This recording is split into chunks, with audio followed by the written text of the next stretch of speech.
family, it's the highlight of the show, joined now by a man who was just named to his 5th Pro Bowl, one of the best defensive players in football. He literally needs no introduction. Turn your volumes up, kick back in your chairs for this one. Myles Garrett, what's the word? How you feeling, big dog? I'm doing great. Appreciate the introduction, Mr. Acho. No question, family. Question for you, however. This has been the most controversial season roster-wise of your Cleveland Browns career. Starting quarterback gets hurt. Tackle gets hurt. Starting safety gets hurt. Guard gets hurt. Running back gets hurt. But somehow, some way, you are still leading and helping lead your team to the playoffs. Take me through just the ups and downs of the season, if you will. I mean, that's only the half of it. You know, we've had both our tackles get hurt. You know, like you said, star quarterback, star running back. We've had, you know, multiple defensive players, defensive linemen get hurt. You know, Olo trying to come back, and we weathered the storm. You know, we're going on our 4th quarterback, and you know, likely to field our 5th. You know, this weekend, and we've been resilient. We faced that adversity, and went head on with it. You know, at the end of the day, we're not going why us. You know. We're doing it because, you know, we know that we can handle it. You know, we know that, you know, we still have a lot of big goals and you know, something at the end of the day to play for. And that keeps on driving us with definitely with the chemistry we have in this room. And, you know, a heck of a defensive coordinator and head coach who keep on driving us. I think that probably confirmed it, you know, that if there's a one out there who they might think is a badass, well, on that day, that was me. And you know, we were getting after him, and we were having a good game. But I think it was, you know, I had a sack earlier in the game, and I had beat, you know, the tight end and the tackle, and he was like, all right, we'll just send 2 his way. And we, you know, me and Schwartz and, you know, me and the lineman talked about it, about you know, me moving around, not allowing them to, you know, get a bead on me. And so once I saw them kind of come out the huddle and look at me and look my way, and I kind of felt like they were following me, and I just decided to play the cat and mouse game. But, you know, it's only, you know, by the grace of God and, you know, the teammates and the coaches that I have that, you know, I could be put in a position like this, because there's no way I could just do this by myself, because those guys are balling out as well. Myles, there's a guy in your division, Lamar Jackson, who's obviously having an incredible season. But in my opinion, the Defensive Player of the Year race has been really interesting, and this year has been the story of defense to me. So many teams are winning because of their defense. Your team's tone is set because of your defense, and particularly you. So why should you be the Defensive Player of the Year? Mind you, Acho's voter.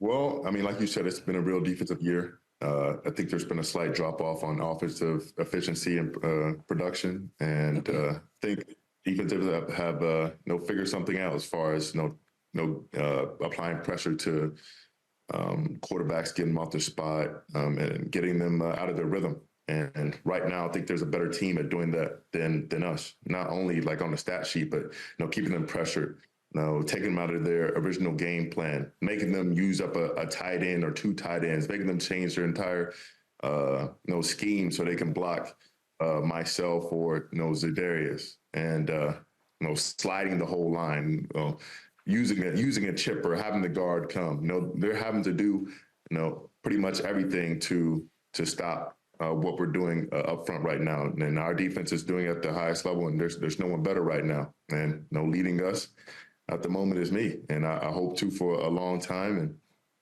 I think, you know, with what I put on tape, I'll let that speak for itself. But that's true. You know, there's no one who's lined up in front of me who I think one-on-one is going to get the better. And at the moment, they don't want to, you know, line up anyone one-on-one with me. Myles Garrett, my guy, I've been following for a long time, playing against you, being in them meetings where we're trying to double team you and chip block you. So you've been a beast then, and you're a beast now. But I want to ask you this. So Aaron Donald's one of my good friends, and we always talk about how the MVP, you know, award is strictly a quarterbacks. You know, there's times where AD had 22 sacks in the 3 technique. There's guys like you, there's guys like TJ Watt, who offense is struggling, and y'all getting sacks, sack fumbles, scoring picks, games that they need to win for you, you win the game for them. Can you please explain to me, what's the deal with the MVP? Because guys like y'all should be winning it. We should at least, you know, have our name in the ballot. But at the end of the day, you know, the NFL is for scoring points. And the excitement. And defensive football and taking the ball away, putting quarterbacks on the ground, that's not exciting. No one wants to watch a game at the end of the year with two backup quarterbacks because two DNs just went crazy all year. That's not what the viewers want to see anymore. So it's a matter of what appeals to the masses, and right now that's scoring points and putting up big numbers. And there's no one better at that than Emmanuel has the ball in his hands at all times. And credit to those guys. I mean, there have been some fantastic quarterback years recently, and right now Joe Flacco's having a hell of a year for us. Myles, what's going on? So, in the offseason, you don't just train for football, you play a little basketball. I'm probably the best basketball player up here, no disrespect, but we got a dude up here in Shady McCoy that, think he got a jump shot, think he got a little hoop, you know what I mean? I don't know if we got his highlights or whatnot. But Myles heard that before about my game. He think he a little baller. We got you in the offseason, getting buckets, dunking and all that. So my question to you is, 1-on-1 to 5, you or Shady? Without a doubt, me. Hold on. You see young Shady right here getting the bucket? Bob, give me that. Look, and that was on Drew Holiday, so you know that was Drew Holiday defense. You see the little cross between the legs, little dribble, hezzy. You know what I seen right there? There was no lateral movement. You weren't trying to go nowhere. You were like, I'm gonna sit in my spot. He sit back. I'm gonna take my shot. I'm gonna make you move.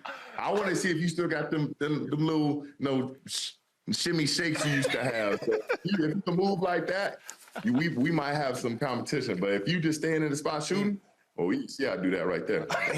Hey, wait, quick question, James, since you asked that, is it like no back down, right? Pause, no in the post. If you don't put me in the post. That might be his game, though. If you don't put me in the post. No back down. No back down necessary. Back down. He said no back down rule. I know what he makes, I'm banned.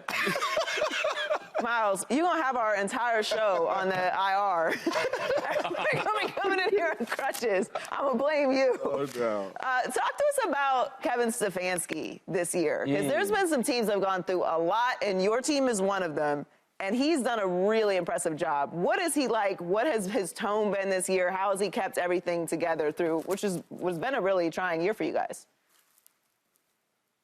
He hasn't flinched 1 minute, 1 second, through all the ups and downs. He's been even keel. He's been calm, composed, and that's how we need this team to be. And, he's been a perfect example of a leader and a great head coach as far as, keeping everybody on the right path, not allowing us to get too high with the wins or too low with the losses and the injuries. He's been very vocal and, allowing guys to be themselves, but, coming together and making sure that we all feel like we have a voice as well. And not only what we want to, do during the week, but how we execute during the game, pumping up guys on the sideline. Sometimes I look at him different because, it seems like he's grown, he's evolved, he's adapted as this year has gone by. And that kind of, maturity, seeing him continue to, develop. It's like, no matter what phase of your life or phase of the game you've gone to, there's still room to grow and still room to improve. And he's shown that. What kind of belief has Joe Flacco instilled in this team? He's a Super Bowl winner, MVP, 11 touchdowns, no interceptions en route to winning his Super Bowl in a division that you know all too well. You're nodding your head as I even mentioned the name Joe Flacco. Talk to me about what kind of belief Joe Flacco has given you along with all of your other teammates. I mean, he's giving me grief on other teams. So, it's a little bit different having him, the shoe on the other foot. But this guy, he comes in and not only looking like Stefanski, but like having that same kind of demeanor where it's like, nothing changes, his attitude towards the game. He's still going to attack it the same way, whether I just scored a touchdown or, I just toss one to the team. God forbid that happens, but it does. And he's just so relaxed and collected, and he makes the offense feel that way every time he comes into the huddle, allowing them, everyone having their personalities, but to look to him as that focal point that's centered and going to be a soundboard for what they need, and it's been working for us. Hey, I got two last questions for you, right? One is, I had a chance to go to the Philadelphia Eagles training camp. They were going against the Colts. And all my old guys, Lane Johnson, Jason Kelsey, we just talking. They was like, yo, you miss Myles Garrett. We had to go get him. He said, yo, he's still the real deal. I just want to ask you, my first question is, what makes you so different from the other pass rushers like a T.J. Watt or like a Michael Parsons? What makes you so much different than them? Ooh, I mean, Yeah. and what? Other than being a little bit taller than Micah, he's a special character. I mean, TJ is also special in his own way, being as dynamic as he is and, affecting the game in different ways. Me and Micah are physical freaks who've, worked on our fundamentals, to a point where, it's matched our athletic ability. But I think at the end of the day, it goes down to, knowing the game and, my relentless effort. I'm not going to allow 2-3 guys just to get the better of me. And whether my time comes in the third quarter, the fourth quarter, the bell's going to keep on ringing. I'm going to keep on standing up out of my corner.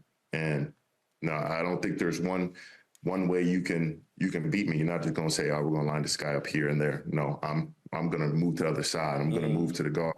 I can take the center. I can cross up your center in a football game. I'm hitting spins. There's not a move that's not in the arsenal, and I feel like all it takes is one to get my guys pumped up and make that impacting play. But teams will do everything in their power to make sure that doesn't happen because they know once it gets hot for me, that's the end of the game. Finish this sentence for me. The best pass rusher the NFL is Myles Garrett. Drop the mic, period. Hey, last one for you before we let you go. 2017 Eagles, I felt like they were a team of destiny. Bunch of players got hurt. Jason Peters hurt. Darren Sproles hurt. Linebacker Jordan Hicks hurt. Quarterback Carson Wentz hurt. Defensive coordinator was a man by the name of Jim Schwartz. 2023 Browns, I feel like, too, was a team of destiny. Defensive coordinator, a man by the name of Jim Schwartz. Quarterback Deshaun Watson hurt. Tackle, hurt. Other tackle, hurt. Nick Chubb, hurt. Rodney McLeod, hurt. Do you feel like this Browns team is a team of Super Bowl destiny? Now, I don't go too far into using the word destiny or manifesting destiny, but at the end of the day, it's kind of eerily similar, with having the same coach who was on that team, being here. And, he's definitely, brought it up a couple of times, the kind of similarities and the injuries, not only that, but the mindset and how we attack every day.